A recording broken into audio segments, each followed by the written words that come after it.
I'm outside the main conference centre here in Liverpool with friend of the Oh God What Now podcast, Steve Richards. Steve, how have you found the conference so far? It's been very interesting because it's been both optimistic and calm, which is a good combination and quite hard to pull off. It's been very controlled and disciplined, and that's what you need for a pre-election conference. You can't have people going off script as happened at the Tory conference in Manchester. There needs to be a kind of discipline, and it's a discipline that is the consequence of a big poll lead. It gives a leader authority, a big poll lead, and a kind of ebullience in a party, but a party so used to losing that it needs that calmness as well. So it's a combination which is very interesting. Does it feel strange looking back to, how it's a relatively short amount of time since 2019, really, and how different the last pre-election conference was to this one? And could you just talk me through a little bit of just how starkly different that feels? Yeah, there was a sense in the build-up to 2019 at Labour Party conference of chaos, confusion over its Brexit policy, total division of great intensity over Jeremy Corbyn, who was the leader at the time, and a sense of impending doom, although it wasn't clear then there was going to be a general election. No one knew what was going to happen. This one, there is much greater clarity. We know there will be an election next year, and at the moment they assume they're going to win. And all the businesses here who've packed this place out are here because they think this will be the governing party next year. So it's a huge difference. It's closer. I went to the one before the 97 election in 1996, and it's very, very like that. Packed out, people treating shadow cabinet people as if they're on the edge of becoming the cabinet. I'm not predicting the result will be the same, but the mood here now is very similar to 96 and Labour's conference then. They're not here out of altruism. They're here to put their case, and their case is not always in the country's interest. It's their case, got every right to put it, but a government has to decide beyond pressure from business. And I don't blame them for taking all the money they're going to make from this conference, because elections cost money, Conservatives are always well funded. But I think there are dangers in it, and there were for New Labour. When Tony Blair made mistakes, and he did, it was quite often influenced to excess. He thought business was great. The private sector was this great, almost flawless, dynamic sector. And it is a flawed dynamic sector. And I suspect Rachel Reeves and Keir Starmer won't fall into that, but there is that danger. Recent history is being revised. New Labour were very cautious. They had quite a few policies that were radical that had been built up in the 80s and 90s, like the minimum wage, rejoining the social chapter of the European Union, things like that.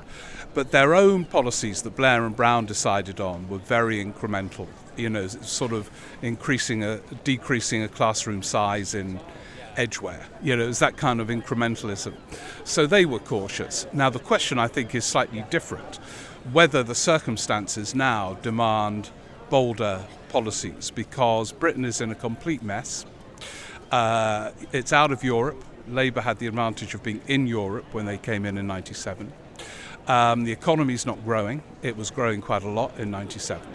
And public services are dire.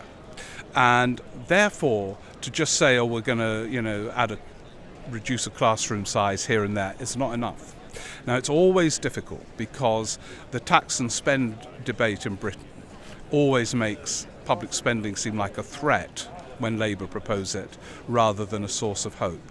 So they have to find ways of indicating things are going to improve without spending money. It's really difficult. I think in her speech, the Shadow Chancellor Rachel Reeves pulled it off brilliantly, but it's a tough one to do.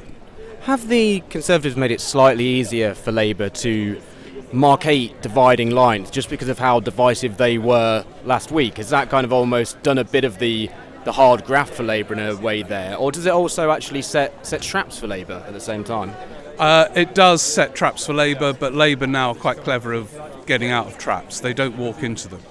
I think the Conservative conference was the perfect preface to this conference because, again, like in 1996, the Tories were in disarray then over Europe.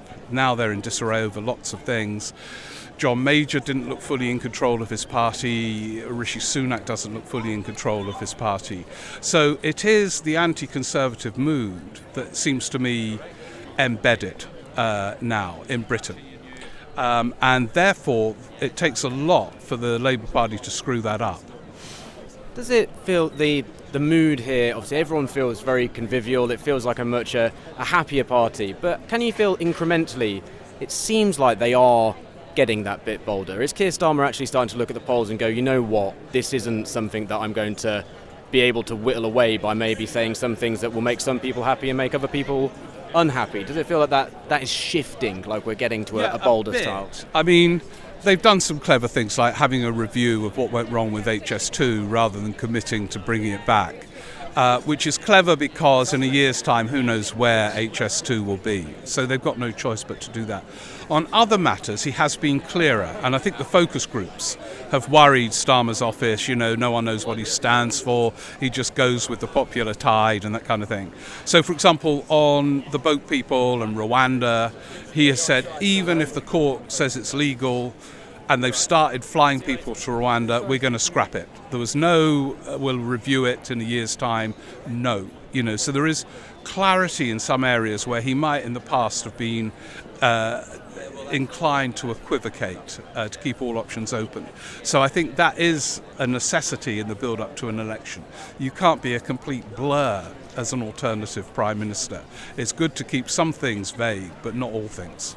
To be totally pessimistic for a second here, is there a concern that, for a large part, a lot of what is said here, particularly when it comes to the economic side of things, might completely not matter whatsoever if the Tories decide to go for the kind of scorch earth and then salt the earth style of government that they are now, and this could all, for a large part, be rendered somewhat pointless in some ways, it might feel?